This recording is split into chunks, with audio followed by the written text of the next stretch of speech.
Coucou tout le monde, on se retrouve pour faire un micro-vlog de lecture. Donc je me suis dit, comme j'ai attaqué un petit jeunesse, j'ai attaqué La Quête du Renard Blanc de Chen Jiantong aux éditions...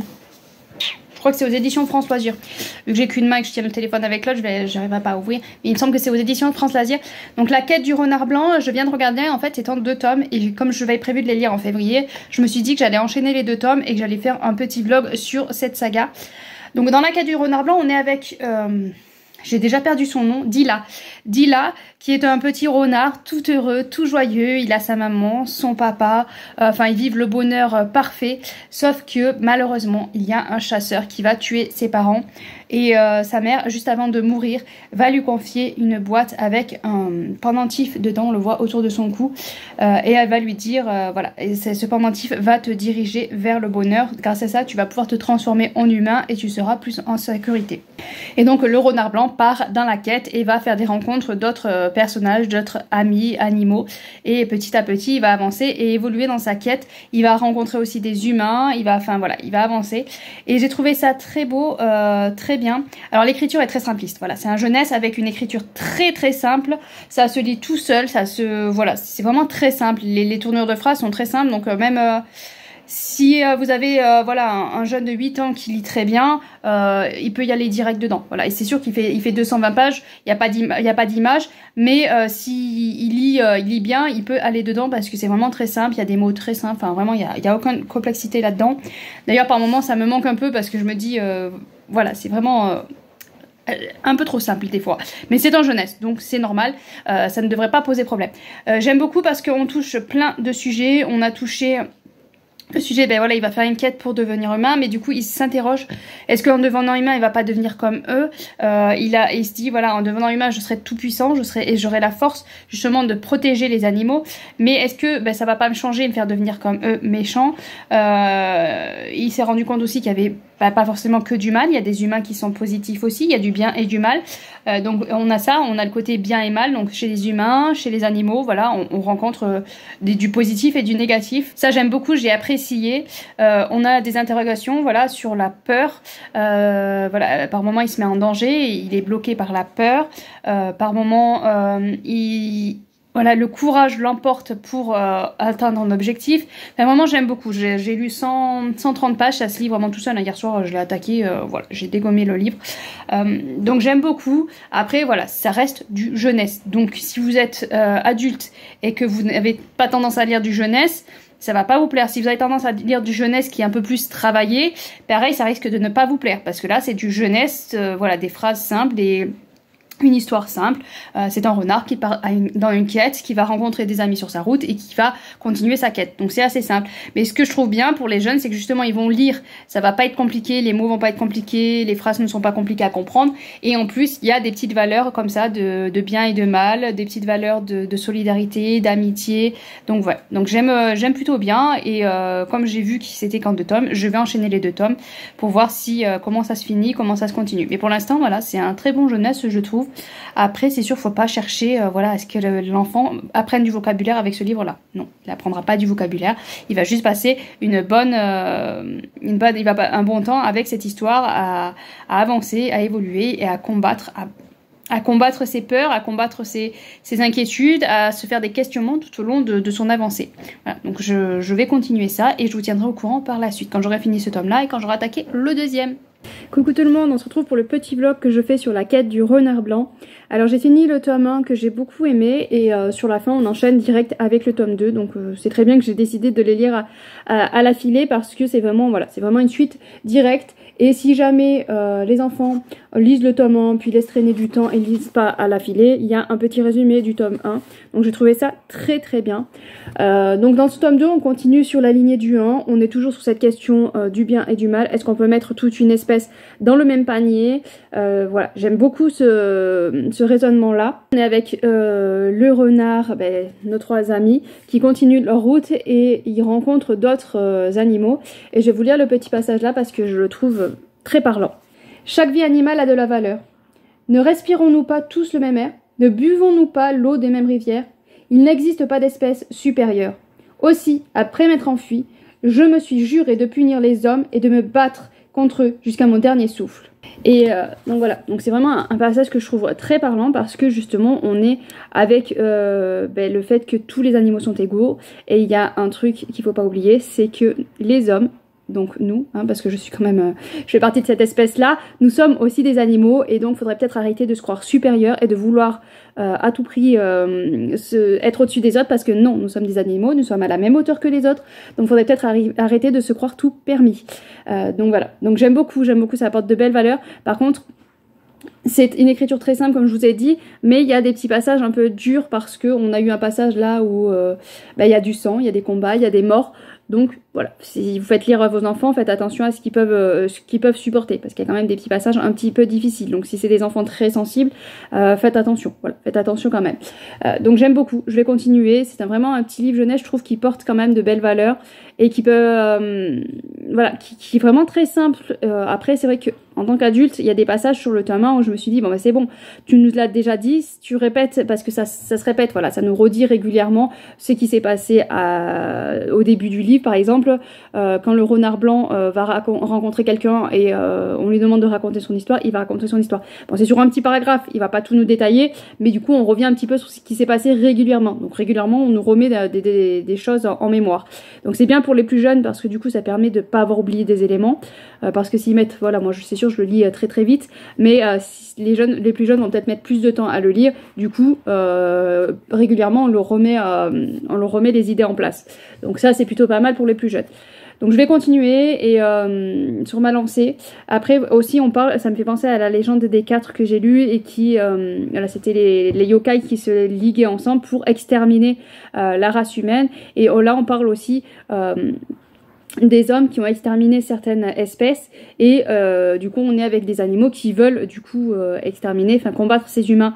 Et c'est vrai que le renard blanc, lui il s'interroge parce que il se dit oui, il y a eu des humains méchants, il y a eu des chasseurs qui ont tué sa famille, mais il a rencontré sur sa route aussi quelques humains qui lui ont tendu la main. Voilà, il y a une famille qui lui a tendu la main, qui l'a aidé. Donc il se dit, il y a quand même un petit panel, voilà, c'est sûr que ça doit être 90% d'humains pourris, mais il y a quand même 10% d'humains qui ont un cœur, qui sont encore là. Donc voilà, le fait d'exterminer toute une espèce, il s'interroge, il dit, je vois pas, non, c'est pas possible, parce qu'il y a des humains, il y a des personnes qui sont récupérables. Et ça, je trouve ça aussi pas mal, très intéressant. Donc je vais continuer ma lecture, ma lancée, voilà. Et en parlant d'animaux et de sauvetage, ça me fait penser à l'association Sana 8800, enfin je sais plus exactement, mais l'association Sana, faudrait que je vous mette une image là, qui est une association qui sauve les chiens. Alors pourquoi voilà, moi je soutiens parce que forcément les chiens c'est vraiment quelque chose de très puissant en moi, donc c'est forcément l'animal le plus très puissant, même si j'aime tous les animaux et je trouve que ce serait bien voilà, de pas maltraiter n'importe quel animal. Mais c'est vrai que les chiens, voilà, il y a quelque chose en moi qui me pousse plus vers les chiens. Depuis toute petite, voilà, j'ai un amour fou pour les chiens, un amour inconditionnel. Donc c'est pour ça que je soutiens à 100% cette association.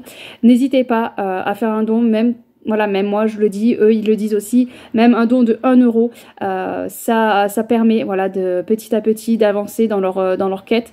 Là ils doivent construire, ils ont un sanctuaire et ils doivent construire encore je sais plus comment ils appellent ça, mais voilà, un lieu de vie pour des chiens, parce qu'ils ont dû déménager l'année dernière je crois, enfin ils ont dû déménager il y a pas longtemps, et ils avaient le temps de base de pouvoir construire tranquillement et petit à petit de faire venir les chiens. Malheureusement le gouvernement là-bas est pas très réceptif aux animaux, donc voilà, ils doivent speeder un peu plus, donc ils ont besoin de dons parce qu'il y a besoin d'argent pour pouvoir acheter des matériaux aussi. Ils ont besoin de dons pour ça, donc pour pouvoir construire et sauver encore des chiens, parce qu'il restait plus d'une centaine de chiens, ils ont réussi à en faire venir une vingtaine, et donc il en reste, voilà, il y a moins de 100, mais ça prend du temps et de l'argent, donc voilà, ils ont besoin de dons. Donc n'hésitez pas à, voilà, même ne serait-ce qu'un euro, si vous êtes une centaine à donner 1 euro, bah, ça fait 100 euros, donc voilà, c'est pas négligeable. Donc il y a pour cette construction, ils ont besoin de dons aussi pour les croquettes. Donc tous les mois, ils font une cagnotte de je crois que c'est 4000 euros par mois à chaque fois qu'ils dépensent pour les croquettes pour nourrir ces chiens. Donc n'hésitez pas, voilà, ils ont besoin de dons donc pour la construction, pour les croquettes. Et là aussi dernièrement il y a eu une quête, oui, on peut appeler ça une quête, mais ils ont demandé de l'argent pour des soins médicaux d'urgence aussi. Donc voilà, donc ils ont beaucoup de dépenses, mais je trouve qu'ils ont de belles valeurs, ils sauvent des chiens, enfin essayez de regarder, je vais essayer de vous laisser en lien Instagram où ils sont sur TikTok. Et ils montrent des fois des chiens, mais il y en a un, j'étais horrifiée de ce qui lui est arrivé. Enfin, c'est tous, ils ont tous une histoire terrible. Ils sauvent certains chiens des abattoirs, enfin entre guillemets des abattoirs, mais c'est encore pire que des abattoirs, je trouve. Enfin, qui vont servir de nourriture. Mais je trouve ça vraiment très inhumain parce qu'ils m'ont tué. Enfin, je crois que ça se passe aussi comme ça dans les abattoirs, mais enfin, je trouve ça horrible de tuer devant le regard des autres. Enfin. Voilà. Enfin bon. Donc ils sauvent des chiens de l'abattoir, ils sauvent des chiens qui ont été renversés par des voitures, qui ont été laissés là au bord de la route sans rien, qui ont reçu certains des choses affreuses. Donc n'hésitez pas vraiment à faire un petit don, un petit geste. Je sais qu'il y a plein d'associations, je sais qu'il y a plein de choses, mais vraiment, ouais, moi je les soutiens à 100% et j'espère qu'ils vont arriver à s'en sortir et à sauver les derniers chiens qui restent pour les faire venir au sanctuaire. Donc voilà, donc c'était un petit aparté parce que c'est vraiment une association que je soutiens et que je soutiens à 100%. Donc n'hésitez pas à aller en barre d'infos, je vous laisse les liens de leur Instagram. J'essaye de vous laisser le lien pour faire les dons, pour vous renseigner un peu plus, voilà. N'hésitez pas. Ça permet, voilà, je lis un petit jeunesse sur les animaux et ça permet, voilà, de mettre en association une association qui sauve les animaux. Pour vous montrer qu'il y a encore quelques humains, une petite poignée d'humains qui ont encore du cœur. Allez, je retourne à ma lecture. Coucou, alors on se retrouve pour le final de ces 2 tomes de cette duologie, la quête du renard blanc. Donc au final, il n'y a rien de plus à rajouter. On est sur une aventure avec des animaux. Ils sont sur, voilà, ils vont faire une quête, ils vont réaliser une quête. Donc sur la route, le renard va rencontrer des amis, va se lier d'amitié. Il va, voilà, poursuivre son chemin. Alors j'ai beaucoup aimé, ça se lit très vite, ça se lit très bien. Là j'ai mon fils de 10 ans qui a commencé à lire le tome 1. Parce que le renard c'est son animal préféré, donc je pense que la couverture, il a vu un renard, ça l'a attiré, et puis le titre, la quête du renard blanc, ça l'a énormément attiré, donc c'est mon fils qui lit le moins, voilà, il lit quasiment pas, donc je me dis ça peut être pas mal parce que c'est vraiment une aventure qui se lit très vite, il y a plein de rebondissements, plein d'actions, donc je pense que ça peut lui plaire, je pense vraiment que ça peut lui plaire, donc on verra au final s'il continue bien avec envie. C'est vrai qu'au début il a pris peur parce que au tout début de l'histoire, on a donc ce petit renard qui, je crois qu'il a 5 mois et qui est avec sa maman. Il a du mal à dormir, donc il lui demande, voilà, de lui raconter encore une histoire. Forcément la maman lui raconte régulièrement des histoires, donc c'est souvent les mêmes qu'elle lui raconte, mais là exceptionnellement elle va lui raconter, essayer de lui raconter une nouvelle. Et donc elle lui raconte une histoire, et en fait mon fils, quand il a vu ça, le renard qui demande à sa maman, tu peux me raconter une histoire, et sa maman lui dit oui, et là il a levé les yeux, il a dit j'espère que le livre c'est pas ça, c'est pas la maman qui raconte l'histoire. Donc je lui dis non, là elle va raconter son histoire sur 1 ou 2 paragraphes et après on va enchaîner sur l'aventure. Mais en fait voilà, ce côté-là de se dire, mais en fait le début de l'histoire c'est une maman qui raconte une histoire, ça de suite il a freiné, il a dit non, moi je veux pas ce genre de livre, je veux pas qu'on me raconte une histoire dans l'histoire. C'est quelque chose qu'il a freiné. Je sais qu'on avait un livre comme ça pour les petits, un album jeunesse. Je crois que c'était une poule, il y avait des poussins, je crois que c'était la poule qui racontait une histoire à ses poussins, et après on avait l'histoire comme une aventure, mais le point de départ c'était en fait une poule qui raconte une histoire. Et en fait cette base-là, de suite ça l'a rebuté de se dire ben on va me raconter une histoire dans l'histoire, ça me plaît pas. Moi je veux une histoire qui soit, voilà, on part dans une histoire, on est dans l'aventure, on est dans l'histoire, c'est pas quelqu'un qui nous raconte l'histoire. Donc ça, ce côté-là, il a eu un peu peur, donc je l'ai rassuré, c'est pas ça. Donc je sais pas, je saurais pas dire pourquoi de suite ça l'a rebuté, ça lui a fait peur. Ça je ne saurais pas, mais c'est vrai que ce côté-là, sur le coup, il a pas, voilà, il a commencé à se dire, mais moi ça m'intéresse pas. Mais voilà. Je vous rassure, la maman raconte sur 2 paragraphes et après on part dans l'aventure avec ce petit renard. Donc j'ai beaucoup aimé, ça se lit très bien, ça se lit très vite. On a un final quand même assez difficile, assez violent. Parce que jusqu'à présent en fait il y a quelques petits passages un peu violents, un peu durs, mais voilà, les jeunes pourraient le lire sans problème, mais c'est vrai que le final est vraiment très très dur, très très dur. Donc si vous avez des enfants sensibles, faites attention, parce que déjà tout le long il y a des petits passages un peu durs, mais la fin est vraiment très... Voilà, moi qui aime beaucoup les animaux, ça a été un peu compliqué, voilà, et j'ai 37 ans. Donc si vous avez des enfants très sensibles à la souffrance animale, enfin on les voit pas souffrir en soi, mais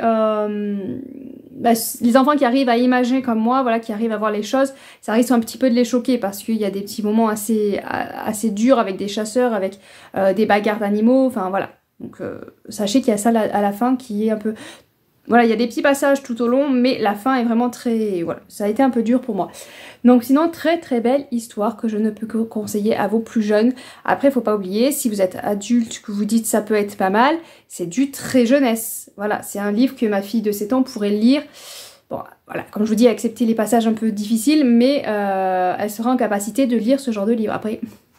La grosseur lui ferait pleurer, il n'y a pas d'image au tout, donc ça ne l'atteindrait pas, mais elle pourrait être en capacité de lire ça parce que l'écriture est très simple et ça se dévore. C'est vraiment une paille d'écriture qui a des fioritures. Les personnages, il n'y a pas une grosse construction, voilà, on connaît les personnages, mais on ne va pas nous détailler exactement le caractère, les pensées, tout ça des personnages, voilà, ils restent simples. Donc... Voilà, si vous tentez cette histoire, tentez-le en sachant ce qu'il en est. C'est du jeunesse, très jeunesse. Parce que j'en ai vu beaucoup qui des fois tentaient des livres jeunesse et qui après, voilà, tapaient sur le dos du livre parce qu'ils disent que c'est trop jeunesse. Mais là, je vous préviens, c'est du très jeunesse. Donc voilà pour cette petite vidéo sur cette petite duologie. Sur ce, je vous laisse et je vous souhaite de bonnes lectures. Et à bientôt bien sûr.